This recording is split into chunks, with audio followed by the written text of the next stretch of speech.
live, Pierre. Welcome to the early edition of the Hockey Nation Live Show. This is your co-host, Coach Francis, directly from the Sunshine State in Florida. And we have to go to find the co-host from the West Coast, Michael DeVillano. Morning, Pierre. Good morning. We have a quiet before the storm, I think. Yeah. So we saw last night that Pierre Dorion got extended. I know you talked about that a little bit. What were your thoughts on that contract? Well, I think the loser in this is Pierre McGuire, but that's another subject. Oh, really? I think he did very well for the last 2 years. I think he turned around that team to the way it should be by the draft, and that's what he did. And this team is getting better and better. Of course, you have still missing a couple of pieces, but you cannot complain about him for the last 2 years since he cleaned up the house with Hoffman, Stone, and Carlson. So so they are on the rebuilding, and they are year number 2 we said example, and they have to go at least 2 more years. I think that enough. It was a mistake. The Murray is a mistake, but their draft is pretty good overall. They have a lot of young prospect player, and that's what it's all about. It's definitely a curious one for me because you just highlighted 2 things that are probably a mistake, that are big ones. And he made another really crazy move, which was, in prior history, like how much different would this team look if they still had a Mika Zibanejad?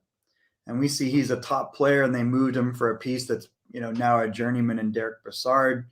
So there's definitely some question marks around him. I understand the locker room turmoil that happened, and we saw, with Carlson and Hoffman a number of years ago, and I think he dealt with that fairly appropriately.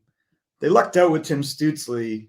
You got to worry that he's going to make more Dadonov, Murray type moves though going forward. So yeah. I don't think there's reason to not re-sign him. Not really, because I think first of all, weird. right, he's been there for 2007. So Wow. he Is it started that from the long? bottom of the ladder as a scout, and he grew all the way, and then director, scout, players development. Then he become assistant general manager, and now he got the GM over there. And I think not many people can handle the owner over there, I believe, but that's another subject. I think Dorion, I think the salary is lower, so I think is also another concept over there. And overall, always someone will go and make a mistake at GM, cannot be perfect on that job. And I think they see more the lights in front of them, the team don't go nowhere, right? If you think about Arizona, or had more trouble, less trouble in Ottawa the last 12 months, we said to you, and the team's looking better and better. But again, it's not perfect. Will it be interesting? Again, it's 3 more years, and then you have the team have an option to keep him 1 more year after that, 25, 26. So it'll be interesting to see what the big thing coming up is probably the Brady Tkachuk contract. Yeah, they all look like it's 2 ways now. The contract, what I heard this morning, they have an 8-year contract right now on the table. The money is not yet there. That's one holding the contract right now. The second thing, if ever does not work, and we go to the training camp example, right, is going to become a bridge contract with X year, less 8 years. But I still believe he's going to reach an 8-year deal. Last night I was thinking about maybe a $7 million, right? 7.5 would be a little bit high, but I think that's what maybe they were looking for. More longer, cheaper it is. Now, you have to remember he's going to be a UFA at 20. He's got a lot of time, Pierre. Is he a 21-year-old now? Yeah, so he's going to be a 29. That's what I was thinking yesterday. 5 more years, right? But yesterday I was thinking about it could be a little bit high. Maybe the player of the camp would not accept an 8-year, because now you become almost 3 years after that at UFA. And those years, Michael, we think about if you bring everybody in 8 years, we hit the 2030, and the salary cap in the NHL is going to be $100 million. So we'd be stuck with 3 years not enough money, I believe, at that moment. So I don't expect 8 years. I just see more like a 6 year.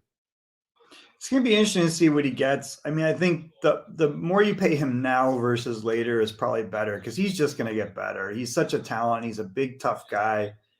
He fits in really well with Tim Stützle. They really seem to be buddies. I think they're roommates, right? So I think it'll be interesting. Hopefully there's no surprises there with Dorion, but that's the big thing. So Yeah.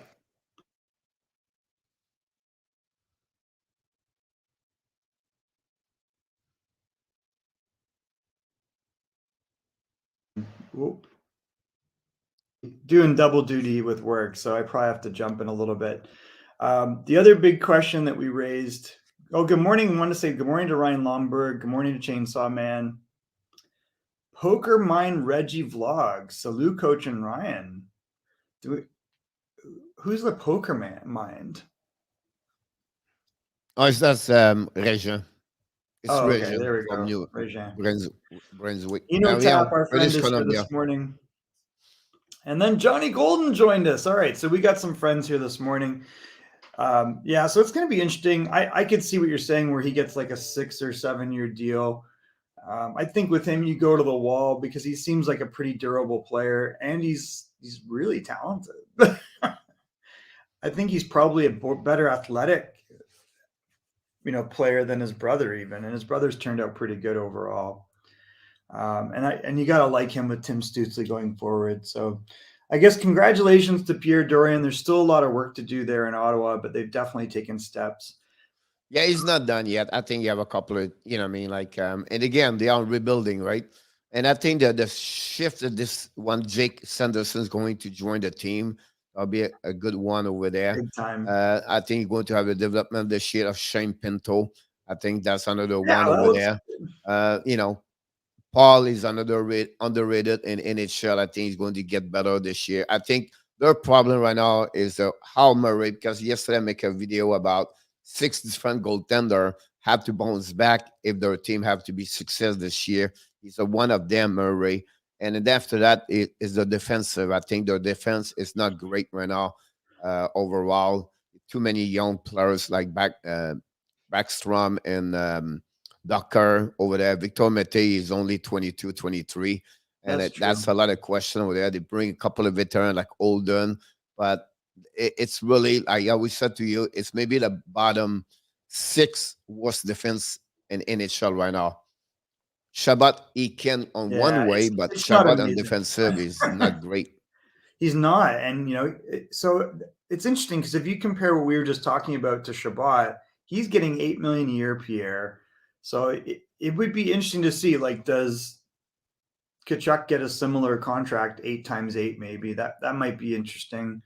Zaitsev is serviceable, but not really, in my opinion, a top 3, maybe top 5, Delzato is like a 6. Holden is like a 5-6. Brown's like maybe a 6-7. Mete is in and out. Brandstrom has possibilities, but I think you're hitting it on the head. Like, they really need Bernard Docker. They need Jake Sanderson. And the other guy we don't talk about is Lassie Thompson. So they really need 2 of those 3 to come through. And they still have a fantastic goaltending prospect in Matt Sogard. He's just going to take some time. They have the underrated defenseman. I think Zabi was a good pick for them. Not bad. I think he's a number 4. I think he's pretty good. Zizev, he was not a great trade for him. He never been the player was in Toronto before. But at the end of the day, if they were going to trade one of the top forward at some point, Michael, to pick another great defenseman, and it maybe not like the top, like maybe a corner Brown at some point to get a good defenseman, top 3, join Sanderson and Shabbat. That will be the targeting at some point. That's what I would expect the next couple of years for them. But again, I think it's somewhere, and I hope so not. But their pick number 10, they're going to be in their phase for a long time if Boucher never reached the full potential.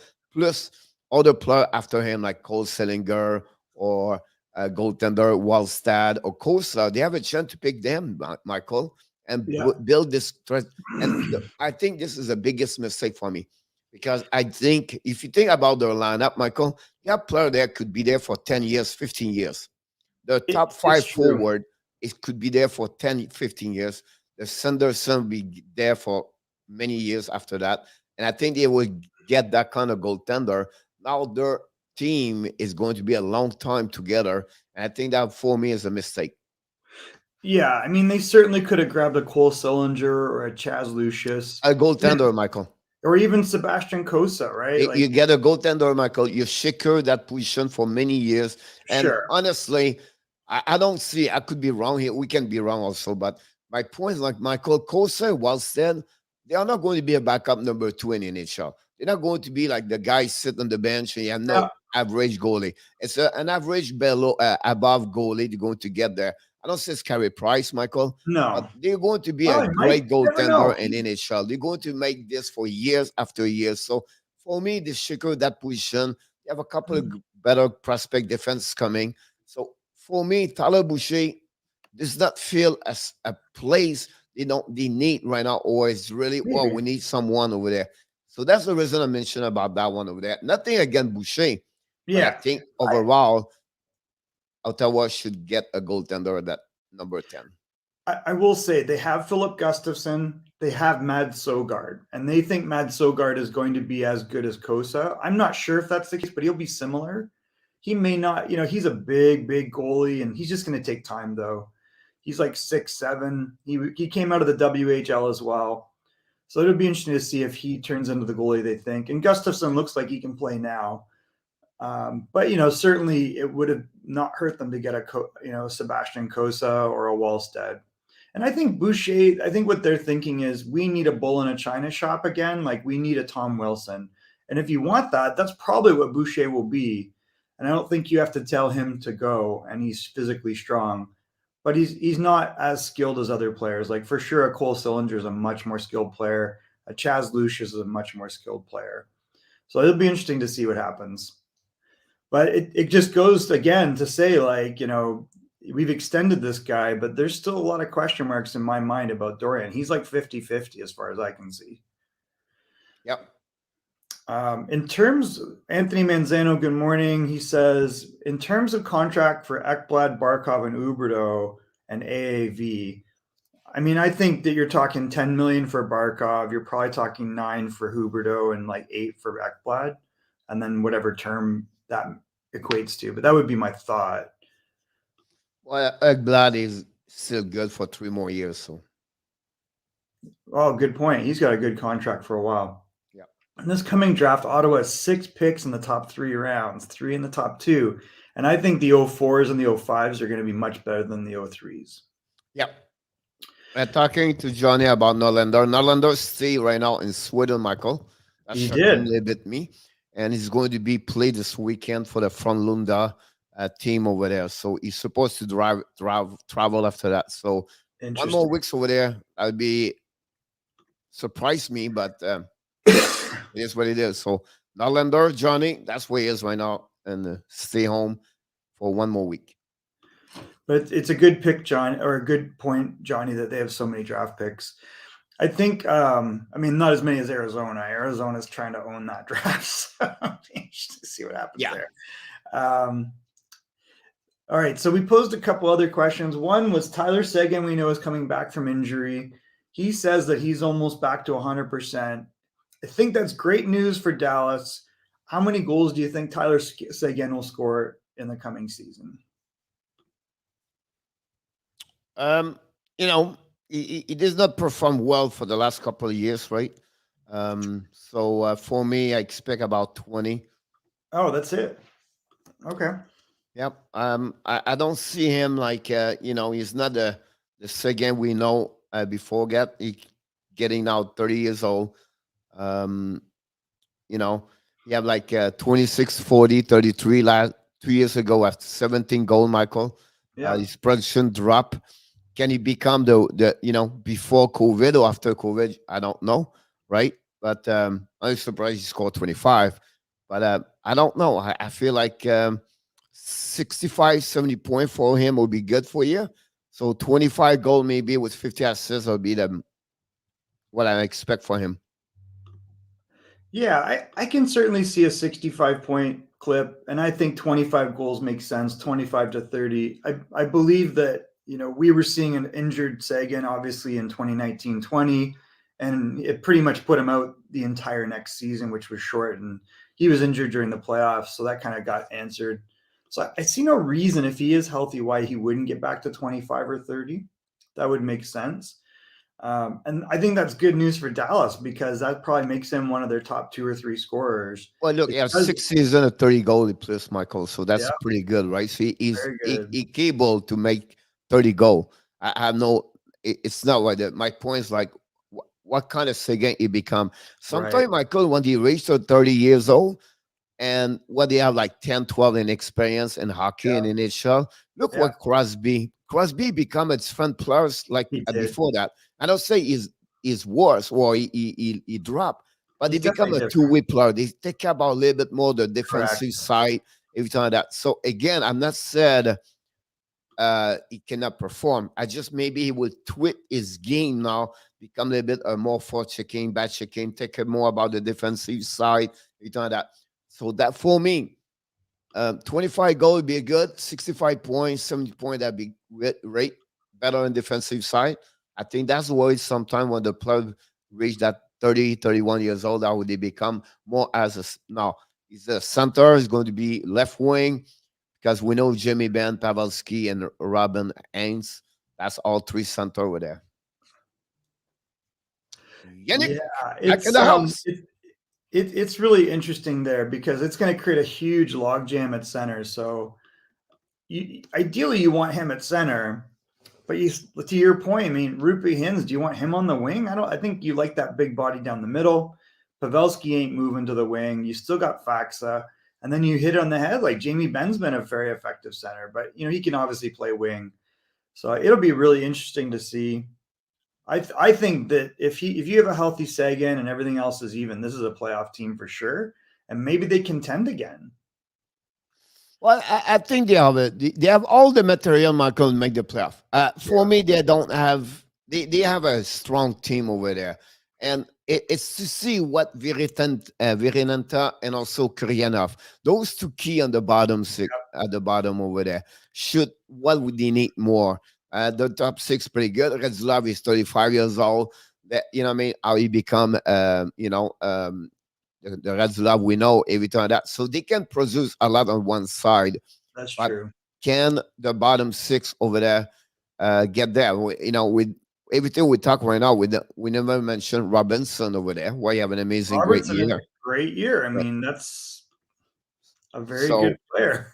right. And then you add Ryan Sutter as a defenseman. And I think for me, Sutter, Michael, is better to Ali Shack Oh yeah, overall, I right? agree. Different, Okay. but definitely like many reliable minutes. He's got that veteran presence, and he wants to win something. Yeah. And then I think the only question for me is what happens in net. I think Ben Bishop's probably done.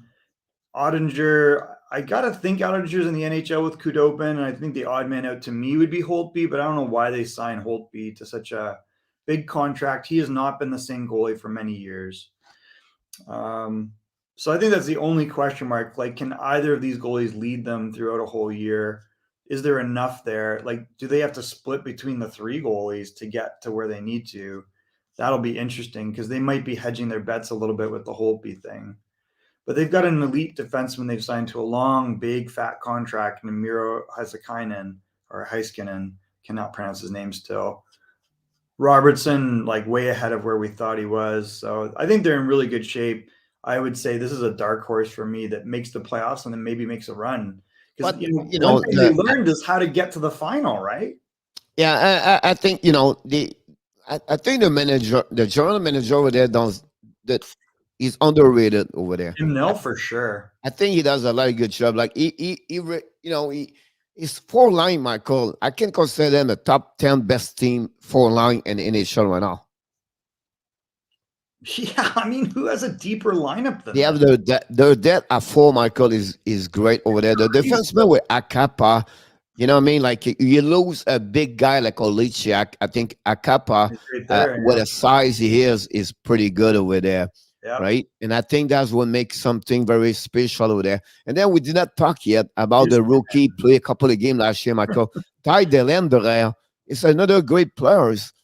He might make the team. You never know. He might He have did a hard time. he played a couple of games last season over there. So that's another one can join the team. Good point. Here, what I will do, Michael, I'll be honest with you. And this is like purely like this right now. But I would take Kudubin with Ty Dellandrea, and I would trade him to the Edmonton Oilers for Yamamoto. But why would Edmonton trade Yamamoto? I would not do that. He's not signed yet, Michael. They'll sign him. But the key behind it is they are not very happy about what he did last season. If you turn that 1 year. He's a young player. He's so talented, Pierre. I mean, that would be like. I say he's not talented, but I think for the Dallas, I will try to trade 2 for 1 over there. They need a goaltender. So to get Yamamoto out and they get a young kid like Ty Dellandrea, and then they get a goaltender, maybe open the door for them to trade for Yamamoto. But I think the risk, which makes no sense to me, is you're trading a guy that is Johnny Gaudreau level talent. He's got that type of ability. And if you compare them at the same age, like, Johnny Gaudreau took a little bit of time because he went the college route.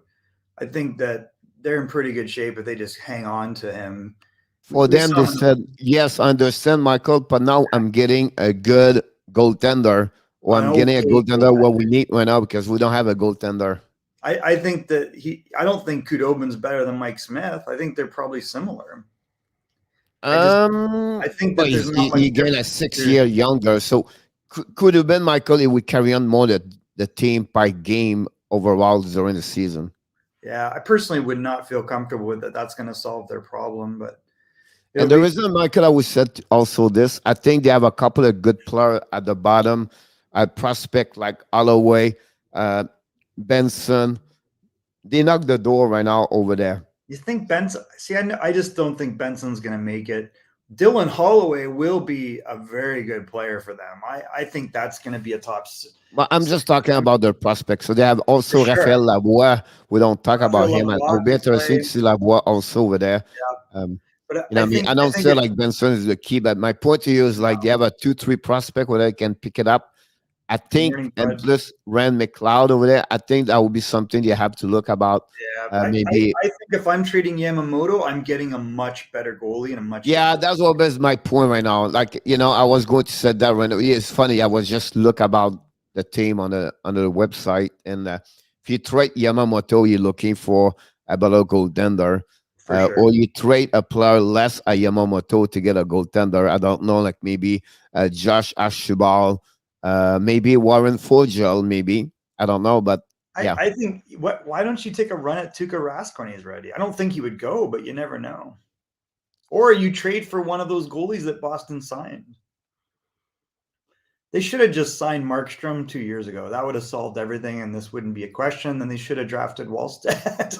Well, my only problem this year is the way they have a bunch of carousel goaltender, Michael, this year. Yeah, about 15 goaltender move everywhere. How can I get a time or someone to jump on that one there? And they are start with a bad contract of Koskinen. That's one of the problems they have right now. And it's not horrible, but it's not great. It's not their guy. He can't. But it's one more year, and then after that, I open up. He's 45. So I think, and you have a close the contract also, and he's really bad. He's not a great goaltender. So for $4 million, it's a lot, to be honest with you. So we'll be interesting. We'll just try to figure out about that one over there. Yeah. So Anthony was asking about KK, and I just don't think that a finesse system helps him. I think he needs to really personally. It's more about him individually. What is he? And he needs to have that identity. I think what we see when he's effective is he's going to scoring areas and he can score in tight. And I think if he's a good forechecker, if he's kind of like a Zach Hyman player and says, that's what I am, and doesn't get confused, because I don't think he has elite playmaking ability. And I don't think he's an amazingly consistent 200-foot player. He's a young player. So Stefan I think White this morning have an interview on the French radio. Oh yeah, and Stefan White is a goaltender from Montreal Canadiens, got fired last year. He said, look, he said, Kotkaniemi is going to be a great hockey player in NHL. He said, for me, it's like a player show up right now with a deep typer on his butt because he's still young. He have no butt. He's still just learning to walk. So listen, give him 3 more years. You're going to see it. He needs time here. He said he have a lot of skill, a lot of things. You know, I saw on the practice return that how that's good. And he carry on this during the game. That's another problem, everything. But I just mentioned what Stephen White said this during that conversation. Also, he mentioned he's still in contact with a lot with Carey Price, and he's telling people, be ready. Price is ready to rock and roll the upcoming season. He's a little bit in advance for his injury recovery. So that's a lot of good news to hear this morning. But just mention about Kotkaniemi. But it's an interesting idea about getting Eichel and involving Smith. Smith is not young. Like, this guy's a 1992 birth year, so I think he's a little long in the tooth, you know? Like, he's a good player, but I think that if I'm going to get an Eichel or trade an Eichel, I want a lot younger player than Smith.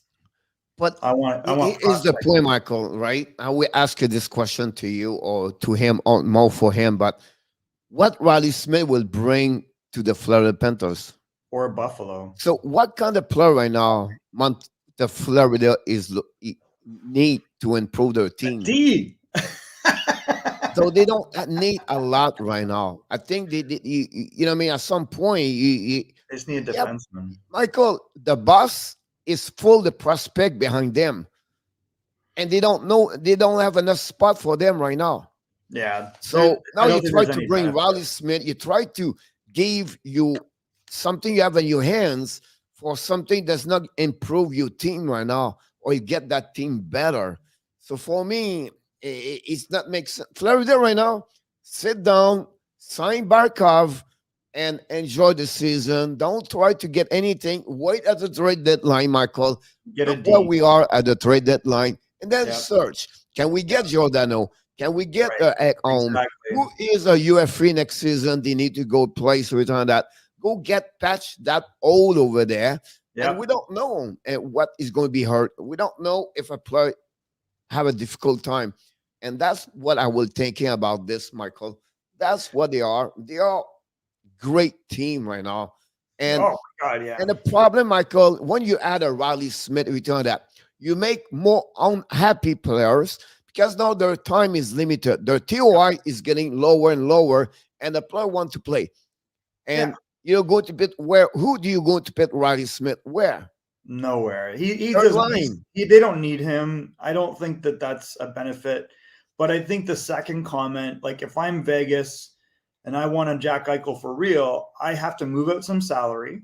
So that might be part of the Riley Smith part. But I also, to this point, you're going to have to give up Peyton Krebs but if you are patient with Peyton Krebs, you might have a dynamite player that is not a distraction in the locker room. Like, he might be a 50, 60-point player before we know it. He's that type of player. So I don't know. There was another comment before that I forgot to read around from Anthony around Sam Reinhart. I think they stole Sam Reinhart. This is thievery. Understood, Pedro did not do anything. We overpaid by giving up two first round pick and one conditional standard first round. Did you not give him an overall pick, Pierre? I don't think so. He gave all those for him. No, it was a first and a second. Even if it was, who cares? Because he was a second overall draft pick, and Florida's picks are going to be really late. They're a very good team. They absolutely stole a guy that got 25 goals in 50 games. And they only paid 6.5 in his contract. So this is a win-win for Florida. Buffalo, if anything, got ripped off. No. Because I would be upset if they gave too much. They gave him only a first-round pick in 2022, where it's a solid draft. We understand, Michael, they're going to be maybe at the bottom 8 or 10. And also they gave a 7 overall pick, Michael, Devon Levi. So they gave out. It's like another Christmas present for the Buffalo Sabres. And Yeah. Michael, the 30 other team in the NHL, they will trade right this. They will not discuss. They will say, yes, we want him right Oh away. my God, anybody would take that deal, Pierre. Yeah. The only thing I would say, Michael, and again, it's available, it's valuable, is whatever the team finish the top 10, at least if you are pick Shane Wright or something like that, right? But the Right. set pick 4, 5, 6, 7, you still have Sam Renard. So Well, for me, it's a exactly. steal for the Florida Listen, Panthers, not for the Buffalo Sabres. Sabres, no, Michael, he got ripped off. at least they should request a prospect inside that trade over there. Oh my God, they're overrating Levi. And he looked good because he was with a great team at the World Juniors. He's not a big goalie. Nobody projects him to be a number one in the NHL. I mean, Dustin Wolf is better than than Levi. I'm telling you right now, and they're same size.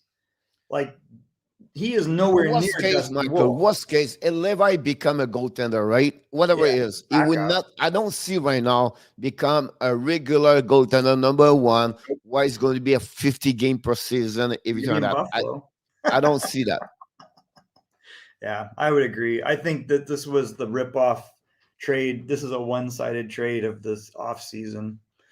All right, I asked 2 questions, and to Bud's point, it's a lottery pick, so I think it's a big win for them. Or it's a protected pick, so it's lottery protected. That's the way you say it. Sorry. All right, so there was another question that I asked. There's Detroit related, and I want to get your feedback on this.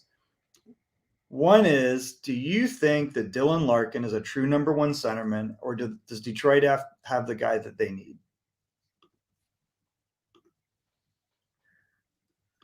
Or do they need to get another guy that's the number one and he plays a different role?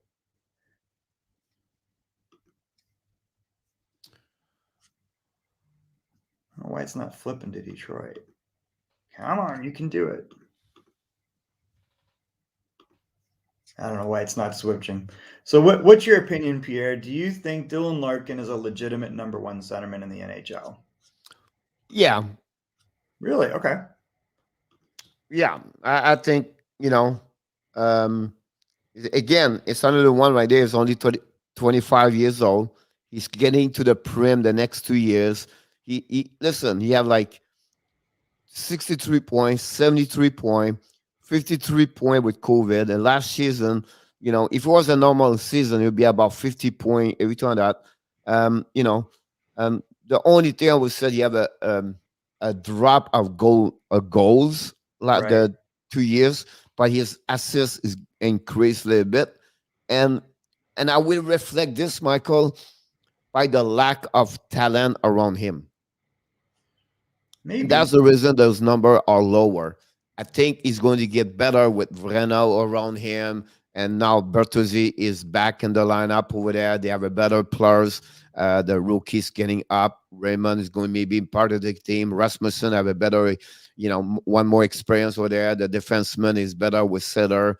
The German players over there. And I think that would make him to produce more overall about that. So for me, I don't see why it cannot be number one. Now, do we expect 80 points? No, but I would not be surprised the guy is getting 25 goals this year. A little bit what we talked earlier about Tyler Seguin. And I think that's the kind of possibility he can reach like 60, 70 points. And he's still 25 years old. So I think overall, that's what I feel for right now for Detroit until they pick up a better center around the league, whatever it is, and then he can, because he's flexible, right? He can become wing. He can play wing if you need it. Play wing, I think. Yeah. Right. But for right now, and what they have right now, I feel it will be better him as a center, and that will also take off not the pressure, but you make your team a little bit better because still, I don't see Rasmussen as a center number one at that moment over there, and then the other one you have. Is Sutter. Can Fabry become your center? I don't see that. He played very well last year. The problem with Fabry is health. When they put him at center on the second line, I don't think he's a number one. Yeah. Fabry is absolutely not a number one. I feel like they have a bunch of guys that are kind of number two. Like Yeah, even that's really good comments about that part of that.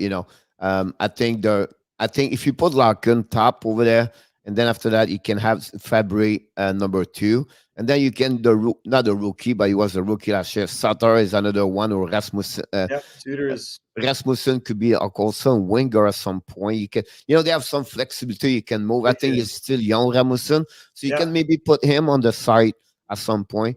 And I think that will be helping them overall because right now, you think about this, you have Rena there, you have Pertuzzi over there, and also you have Zadina over there. Of course, you miss a couple of pieces. I think Bertuzzi was a big loss last year. Lucas Raymond going to step up inside that Yeah, lineup. I'll be honest yeah. with you. Can Joe Villano can become Michael maybe a third or four over there? Berg Green, we'll see what happened with Yeah. there. Um, He's your hope, right? You yeah, hope that's the that one you Berggren can right do it. there. You can get over there overall, right? So if you think about this, it will be interesting. Um, it's another 2 years, 3 years, at least two That's years. the thing. So he's already 25, Pierre. I think he was a steal at where they got him in the draft because he jumped to the NHL really quick. We know he has elite level speed. He's not like a creative offensive player. He generates sometimes it's like he skates too fast. He doesn't have multiple speeds to create opportunity. So it's a little bit weird. Bertuzzi was absolutely a big loss for his line last year. And No Bling Bling has a comment. He says that he's going to have a breakout year. And you're right. He has had 70 and 60-point seasons. He has scored 20 goals. I agree with him. I think he will get it because just Maybe all what I said, the reason why is going to be he surrounded himself with two winger, Michael. much Both of them better. was not there last year. Good point. And, to And your he missed point, about 12 game, 15 game last season, Larkin. Verana's a big addition. If he plays with Verana, I could almost see but I think what they want to do is they want Fabry and Suter together because they played together in junior in Guelph. Zadina, I see playing with Verana, so that'll be interesting how they mix this up a little bit. But you've got options there now, and I think you're right. I think Michael Rasmussen is definitely a third line and maybe a second line center. He has better hands than people realize. He's a much better skater than he used to be. You can see the old right there, right? Yeah, The old right there, second line center, yeah. or at least you move Fabric to the middle, but still missing. Now, I believe they will move a little bit Rasmussen up and drop Sutter bottom. But Maybe. again, that's showed you a couple of pieces and puzzle. Now, Lucas Raymond is not there. I think Right. Raymond can show up at some point inside that lineup over Take there. But Sam Gagne's spot. Anyway, the story was about Larkin. I believe he's going, like he said, bling bling. I like it, bling bling. This has been playing on an awful roster, so I think that does make sense. I think you'll throw Veleno and Raymond onto this roster probably this year. They haven't Great signed comments. Smith yet, but I think they will. I think you're right. No bling bling. Like he's definitely going to get better players to play with, but I'm not sure. I think the key to him being a number one center, Pierre, is going to model his game after a Bergeron or a Ryan O'Reilly. Because I think that he has to play a 200-foot game to be that effective. And his offense is going to come from turnovers and using his speed. Because I think if he overhandles the puck, he's not great at getting it on his teammate's stick. So when you play with higher skilled players, I think that what's going to get exposed from him is he's not creative. But again, you're going to see Point is going to be on the power play, right? Right. And last year, power play, Michael, on Detroit has nobody. Vrana he was not there. Potuzzi was not there. Fabry was there. That's a good point. Did not show up in the middle like after 10, 15 games. So listen, Paul Larkin was by himself. And the most point last year, Michael, is Ronek at 26, whatever it was. Yeah, 26 points. I think Mantha was good, but he just was always hurt. And Bertuzzi being out last year really hurt them. When they were together, they were dynamite. The only thing I will say to you, the question right now about Larkin, can he stay healthy? And everybody around him this team can stay healthy. That will be the question about that one over there. Because Larkin, Pedrosi was the two piece of the puzzle, and Fabry. You talk about three best players they have, and all three was missing a couple of games last year. Bud the Monkey asks, has there ever been a winger who won the Selke? And the answer is yes. There's been a couple. One named Bob Gainey, and then the other one is Yuri Lettinen. So definitely. Yep. One of the greatest of all time. All right. So the other question that about Detroit's roster is they made a bit of a splash and they acquired Andrei Nedeljkovic. Can Andrei Nedeljkovic be the number one goalie in Detroit, or will he be? I'll be honest with you, I'm still skeptical about that one over there. And first, he's not going to have the same kind of number. You can see when Grease came back last year, his number dropped over there. The good news about them, he would be happy to see Moritz in front of him, right? That would helping because what they don't have, right? So yeah, Max Stahl, everything like that. But Michael, at the end of the day, he does not have the same quality of people in front of him last season. Secondly, because of that, can he perform the way he did last season? That's what I'm not sure. But honestly, I would not be worried about the 2.70 or 2.9. It's the same percentage he needs to reach at least 0.91 something, at least more like a 5, 6, 7, 8. He said, look, he's a great goaltender in NHL because he's going to get a 2.8 at the end of the year and maybe more. But can he get a 0.915 above? That was said to you. If he does this, listen, Detroit have a good way with it. Now, Detroit, Michael, is also Thomas Grace is the last year of his contract, or maybe one more, but that's it. I think so. So I think they're targeting after that, the goaltender they have. Everything that'll be interesting about that one over there. But for me, Nedeljkovic, and so back to you, I'm skeptical, but I will look about more the same percentage like I mentioned. Yeah, I think that's a good comment. I mean, I think the one thing that really helped Detroit was the play of Jonathan Bernier. We know he's moved on. I think New Jersey gets a great underrated goaltender there. He has to replace those numbers. And I don't think it was necessarily that the save percentage was good for him. And yeah, that's the only thing, right? The goal average was 2.99. Yeah, it was kind of high, right? So you don't worry about that, right? Right. And we know Detroit has problems scoring goals. So I think that you hit it on the head. If he can be a 910 or a 920, somewhere in there. Well, for me, it's a 915, right? So 915, exactly. I think that would be great. And then you can count on him after that. But, a 902 is 905. I'll be like questionable about that. Of course, we have to see the quality of his start, quality of it, what he looked like every time that, right? But I think for me, because if he does this, Bernier was almost at 0.92 over there, but I don't expect him to be there. I think 9.15, I said, wow, this is great for that part. And Larkin is the captain over there, by the way. Yeah. So to answer your question, Bud, Dylan Larkin is the captain. He was named captain last year. And I think Thomas Greiss, once he settled in, I mean, he lost a lot of 2-1 games early.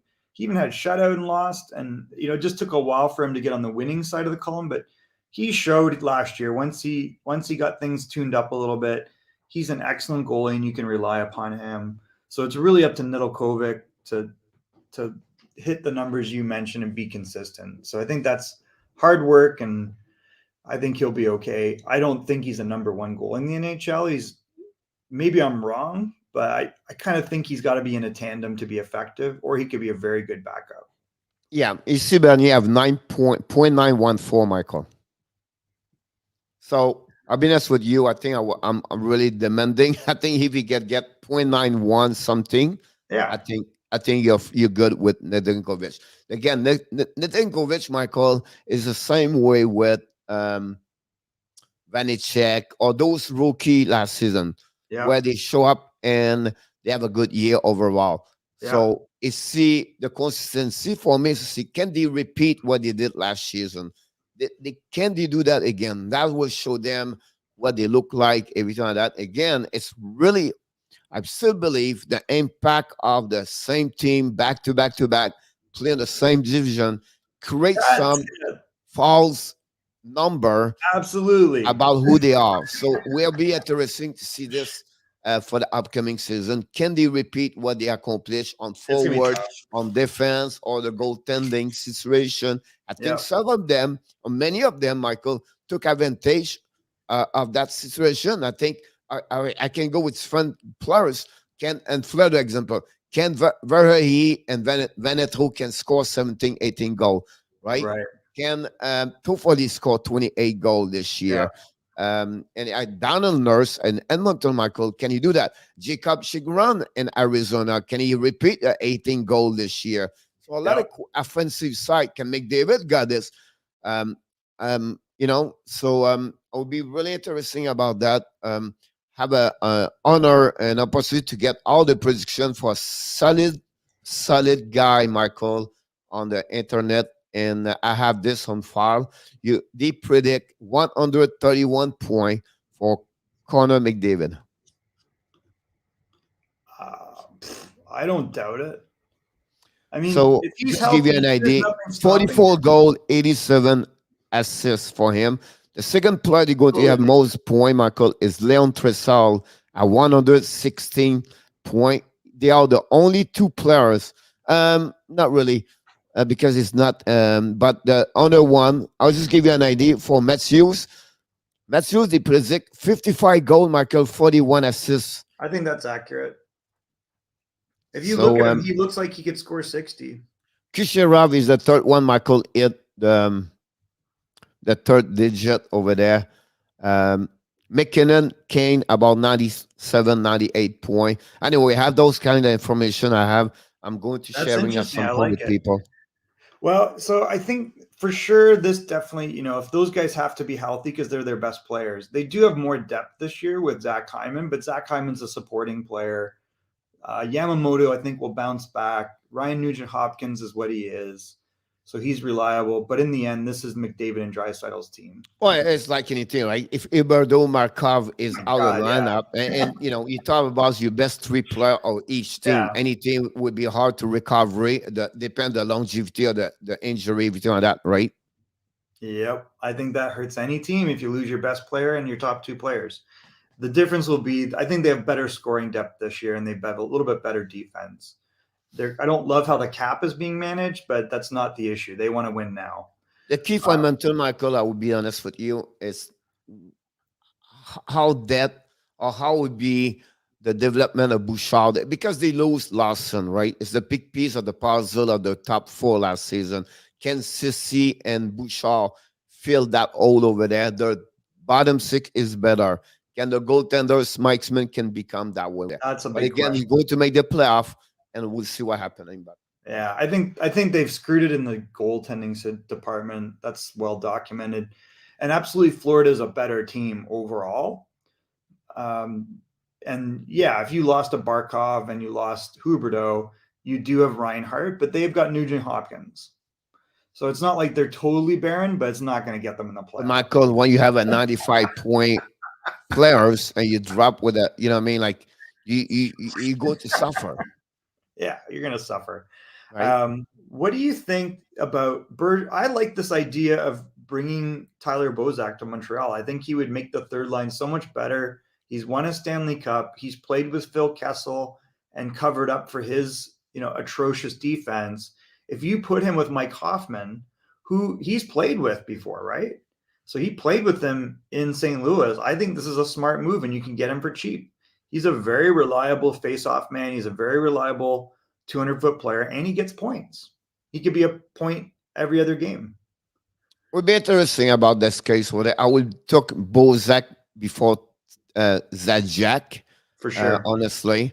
But again, they're similar, actually. I wouldn't put it past Zajac, but definitely Bozak is good. I mean, Zajac is probably similar. I think those. Yeah, but you can see Zajac drop a lot. Like you watch him last year with Islanders. He is really a bottom six, He's really old, low about that one. I understand what you mean about compare between that. But my point to you is, what I'm concerned, Michael, is both of them is very quiet. Like any team I don't know why no team picked up him. I'm surprised. And if someone bring this point yesterday, I think it was pretty good also. Look, who do you prefer, Daniel Brassard or Tyler Bozak? Eric Brassard or Tyler Bozak? I don't know. They're similar. I mean, Brassard's got skill and he plays a 200-foot game.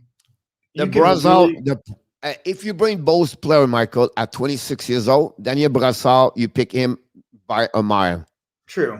Right? But today, both of them are the similar stat overall. Very So similar. at the same point, so it was a good comparison. I don't know about the A monkey. good Someone comparison, bring this actually. to us. And then if you look at Derek Brassard, I bet you his numbers are very similar. Yeah. They are really similar. So it's a good comparison. I think people underrate Brassard a little bit, but actually Bozak's outperformed him recently. So I think you're right. I would rather have Brassard overall or Bozak over Brassard right now. Well, because Bozak Michael play more on the specific role for a PK face off.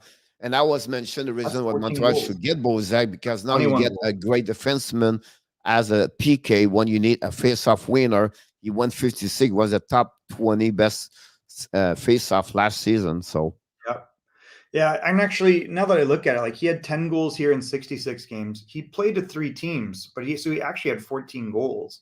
And here he had 21 goals. So it's not bad. but his role changed, right, Michael? He was not the top 6 sure. after the season, like Ottawa, Pittsburgh. He become a bottom 6. His role with Islander was really shut down the line over there. So it was pretty good. Down Islanders lost Brassard, they picked Travis Jack, right? So it's a similar kind of player with Bozak, everything like that. I think it's a great move. I actually think Boston should get Bozak, and I think that would be a smart move for them too. Yeah, the problem with Boston, Michael, with Bozak, they have a full already. The third line is 4 line. So they have Ola over there. They have Foligno over there. They have Charlie Coy over there. And, you know what I mean? Like, they have a ton of players. Their problem over there, they don't have number 2. Yeah. I think Bozak's shown he can play with those players, but it would not be an ideal number 2 centerman, but he could do the job. He did it for a long time. Of course, he can do, but my point is they have already a lot of players. Like they've been what Montreal has. Montreal have a lot. No, it's not true.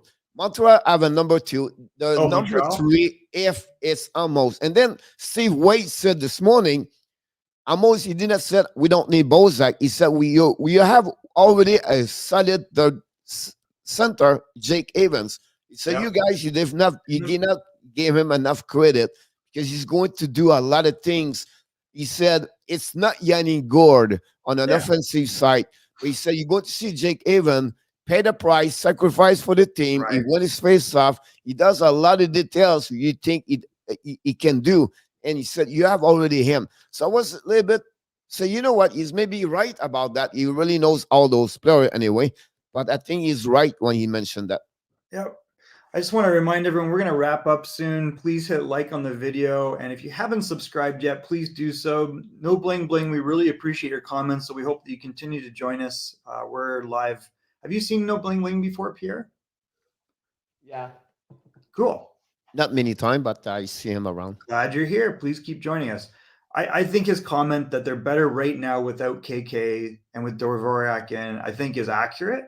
Yeah. Mainly because the KK, it's unknown. And I think he was a player that we said at the beginning of the year needs time. And then, even then, there's risk and he doesn't figure it out. So the last question that we have, new sub, thanks, No Bling Bling. We really appreciate it. Thoughts on Boston's bottom 6? Good. Great. Let's look. I think it's pretty good. They have that's what they have, Michael. Yeah. They have DeBrusk over there. All right. They have Nosek now. Yeah. They have Foligno, Ola. They have a good over there. Fine. Right.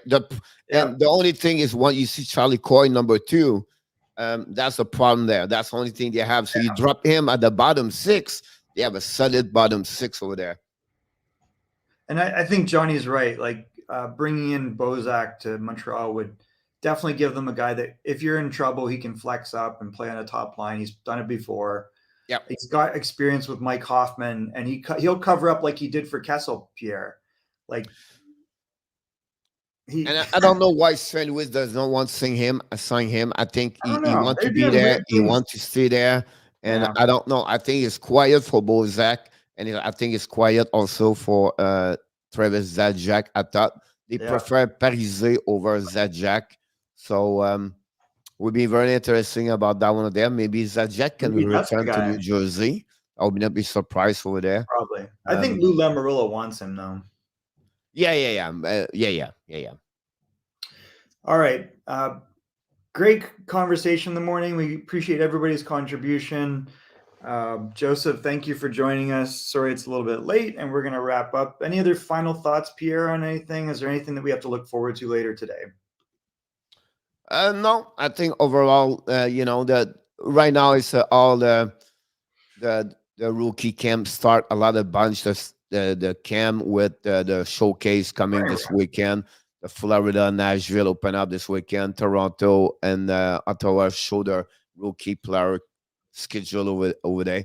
Tonight at the Power Play show is about the best looking jersey and the worst looking jersey. This is all the subject of tonight I might for join that one over there. So who's going to win this? So we'll talk about this. We're going to wrap up with another question around the day, but then we have the NHL flashback players going to show up at 5 o'clock today. Patrick Elias for the New Jersey Devils, 20 years with them. He is the only one with Ken Daneyko. Michael played 20 years, and the only two players and the New Jersey Devils have one organization, one he got drafted, everything like that. He never reached the 100 points on his career, 20 years, but he got all the record for the New Jersey Devils. The goal, assist, is the point. So another great video is going to be show up afternoon around. Thanks, Ronnie, for joining us late, but we're glad you're here. Thanks, Joseph Lanham, for joining us. And Christian Dvorak will win 28. That's super to know. All right, everybody, thank you so much for joining us, and take a look for the Power Play show later on in the day. And if you haven't hit liked on the video, please do so. And of course, don't forget to subscribe if you haven't done that already. Everyone have a wonderful day.